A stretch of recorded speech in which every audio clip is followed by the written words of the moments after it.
Hey. Hey. Nous sommes Wesley. Lui, là. Père de rien. Nous sommes Bandom. Lui, là. Père de rien. Nous sommes Jacques Isha. Lui, là. Père de rien. Mbotenao. Présent, Tony, Bango, Opé Sadi, Sapon, Nyuso, Wanapako, Bazola, Nao, et Tanomiki, Namokimo. Bon, si vous voyez que la situation sanitaire, il y a beaucoup grave, avec présence, il y a coronavirus.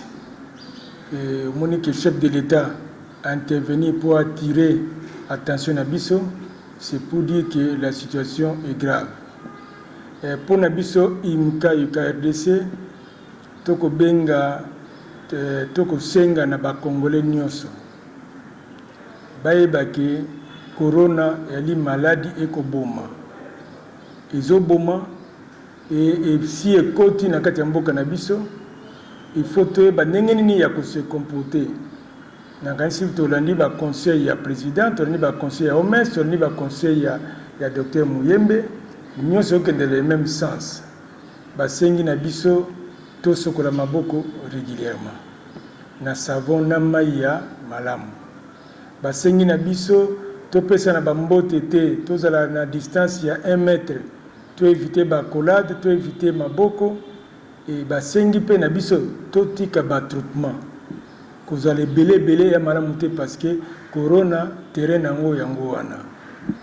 Et puis toyeba ke situation est grave, il faudrait que toute précaution pour que eboma mingi te. Mais ko senga nde maile na biso, et ko senga nde bomoto na biso.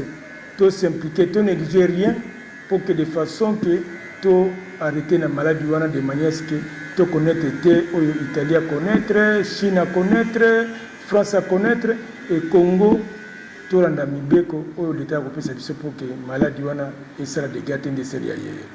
Yango monsieur Nango mais pour na imka to dit na coordination des urgences humanitaires imka yango pe et que ça na l'État musala wana de manière que to sensibiliser les Congolais pour de façon que tout ça moins de victimes d'ici Nicolas Koya to métier maladie to ko tan état musu ya vina biso et gouvernement malamu. Président Imka Batumingi bazolo banke kisi yango bazobanga monter surtout biso to za ba noir kisa meza pona batu ya poto. Mais wana yali to ko mikosa parce que mutu munda belaka. To ba mali belé na kisa. Ni ba ke mikobe yali. Ce que zali pesa ka ba dégâts. Mais oyo yeko ya siko il faut ko senga na biso to changer zaleli. To changer zaleli to landa ba conseil yo l'état pesi biso. To landa conseil ya omesa pesi biso. To landa no conseil imikazo pesi biso parce que elle est pour na bomo ina biso, elle est pour na bomo mboka na biso. Donc to landa moto mundo kufaka na microbe. Kende ba hôpital ele belé na mboka pour que to belaka. Et ceux qui to ko insister, il faut to réveiller conscience ya mo comme na biso. Elle est très sérieux, elle est très grave. Tout changer de manière à ce que prévention et celle qui est bloquée et celle qui est dégâts militaires dans le cannabis. Président, Monica Awa Nampoto Awa servitoire pour les Alliés Naïmika, Batumso Azoloba, Osoma Pomobolo, Osoma Nini pour Mela Elo Oya Bololo, pour na Eboma, Oran. Mais il faut éviter qu'on ait un conseil en zéla, la spéculation. On a un conseil où l'État a coupé ça, où l'OMS a coupé ça. Et puis, conseil, il a coupé ça parce qu'il y a un conseil où on a une institution spécialisée, où elle est reconnue officiellement. Et conseil, on a un chef de l'État lobby. Je pense que l'État doit se mobiliser pour de façon que Batia va quitter la disposition des Congolais de manière que tout maîtriser la maladie pour que les Congolais aient la santé et puis les Congolais aient le rythme de vie normal. Parce que ceux qui ont lobby, je vous dis qu'il y aura beaucoup de dégâts, personne ne saura maîtriser les dégâts. Il y a un conseil, tout le conseil, il y a l'État, il y a le ministère de la Santé, il y a OMS, il y a même le président de la République parce que maintenant il est très clair. Et de façon que tout métier maladie parce que ils ont freiné l'économie na biso et ils ont pas si ils ont des difficultés. Je pense que il y a intérêt pour na biso surtout maboko et c'est une solidarité national tout compte maladie de manière à ce que rapidement tout médecin et rapidement l'activité zonga pour de façon que tout vivre ne pas vivre le président moi message ainsi que yo président national ba pour puis bazana ba province moi message pour la bango de tant que président de Imika. Oui, on a webisa yo to sing ba président provincial ba installer la coordination provinciale des urgences humanitaires pour de façon que bas sensibiliser la population au niveau intérieur, au niveau de la province, commune, territoire, district, pour de façon que nous adapter les comportements vis-à-vis du virus, coronavirus. Pour de manière à ce que ceux qui n'ont base se comporter très bien, je pense que tout freiner et là il y a coronavirus dans le il y a un moment IMCA, chaque jour dans la réunion, il y a coordination, il y a des gens humanitaires, il y a IMCA.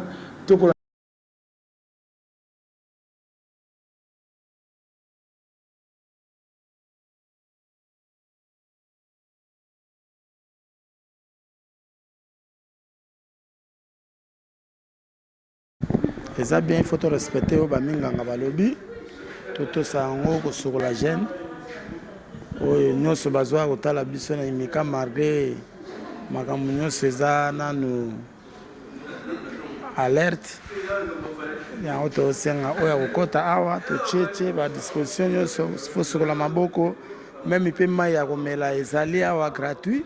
Tozo pesa ngo so lingo mela mai oza ba petit bazali awa to che ba mai po batu ba mela eza malamu.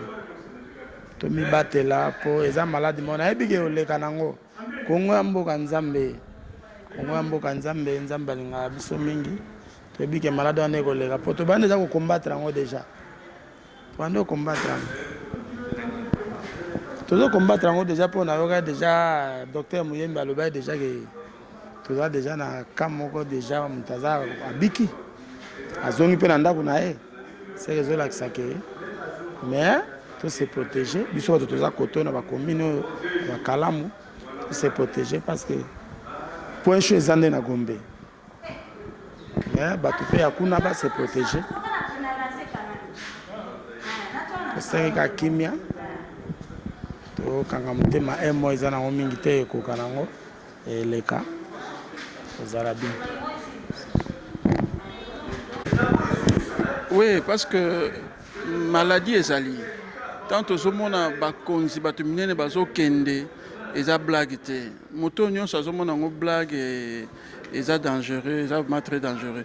Il faut te comprendre que passe ezali maladie ezali pe liwe ezokota bakonzi mboka ba recommander biso à tout moment to respecter ba règle ya hygiène et linkoloba tout d'abord kosukola maboko.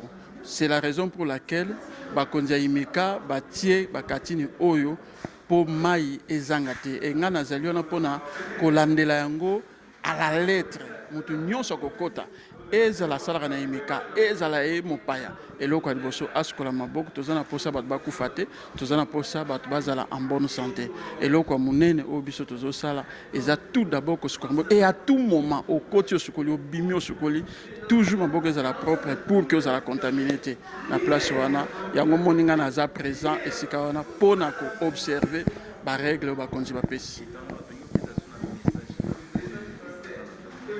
bato bazola na ngai bayeba que maladie ezali eza très sérieux toza condamné et obligé ya kolonga yango mais pona kolonga yango balobi kisi nano emonani te kisi ezali kaka korespecte ba règle d'hygiène kosukola maboko.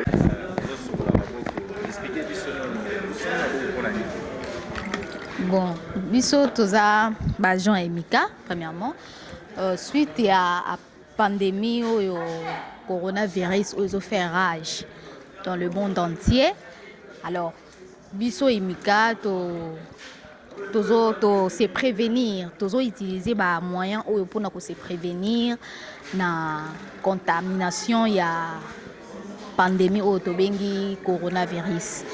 C'est pour cela yango parmi la prévention pour éviter maladie wana pour éviter ko attraper ma maladie wana yango tozui prévention ya ko sokola maboko. Donc c'est un peu ça.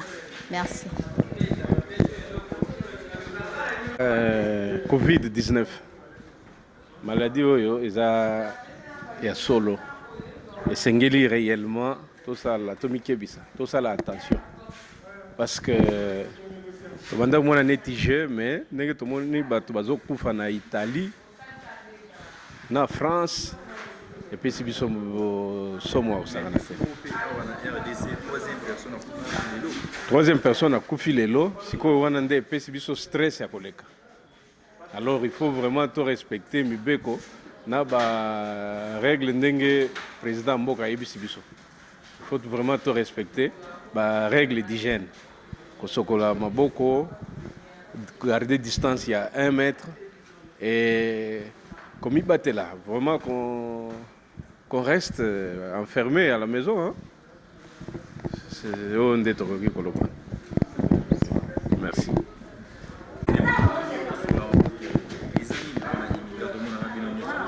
Oui, IMICA est une grande institution. Je crois que l'actualité est claire. Tout en l'état est très grave. Tout en situation, il y a la prévention parce que la maladie est allée, le coronavirus, ils ont réalité, ils ont réel, ils ont la blague. Il y a un biso na IMICA, puis toujours peu de disposition. Il y a côté mai, tant que moto azoya a okota et l'eau a liboso force sur la maboko parce que ils ont des règles d'hygiène. De façon que mututu azala épargné maladie ona ekota awana kati ya IMICA te. Donc tant ozo kota na kati ya IMICA et l'eau a liboso faut oya osokoli maboko avant tout yambayo avant tout ça la quelque soit na yo. Donc yango wana to lancer message na population pe basa lango ba négliger yango te basa lango vraiment au quotidien pour que maladie wana ezwa. Donc suite à la pandémie aux en RDC mais organisation IMICA mutino sozo kota awa batie cantine na savon batie cantine na savon mutino so koti asuko mbogo wenza organisation